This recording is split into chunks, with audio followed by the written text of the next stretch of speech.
Benim yoluma bak, ezelden hakkı. Hakkı cüssüz bilip gülmek günahtır.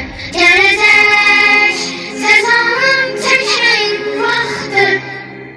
Hesabı ahırda kesen milleten.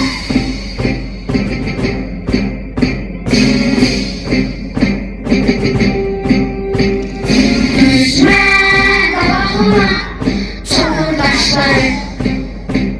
Seslesen düşeri dağ kardeşleri. İstesen tarihi bir de başlara. Ben nurgun hayattan bezen milleten.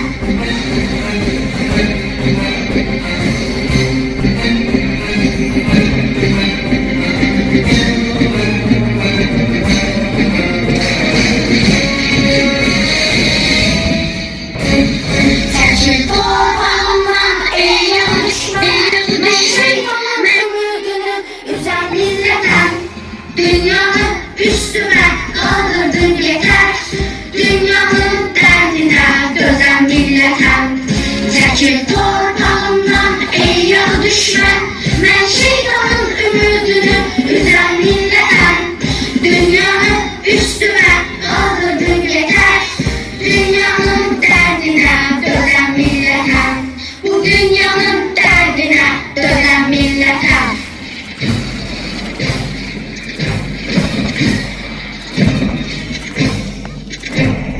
Tarih bize pay onlar yurdu cadı vatan. Dağlarında kanın coşur, Azerbaycan kəlməsində. Dahilərin ölməz eşki, milyonların dodağında. Biz gedirik cəhədəyə, istiqlalın sorağında. Yağı düşmən tarih boyu, tur qurubdur millətinə. Əl atıbdır, göz dikibdir, göydən gələn qüdrətinə. Minlərlə yanılsaq, tərrizcə basılan deyil, azadlığa könül verən, bu sevdadan dönən deyil. Azadlığa könül verən, bu sevdadan dönən deyil. Azadlığa könül verən, bu sevdadan dönən deyil.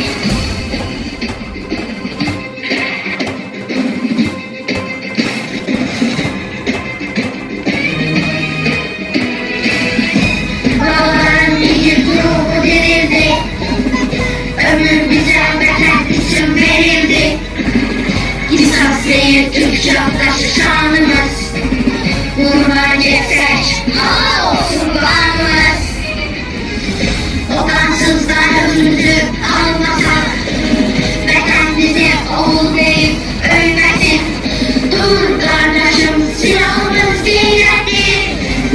Cennet yurda iblis eli eylesin. Çekil torbandan ey yol düşman. Ben şeytanın ümidini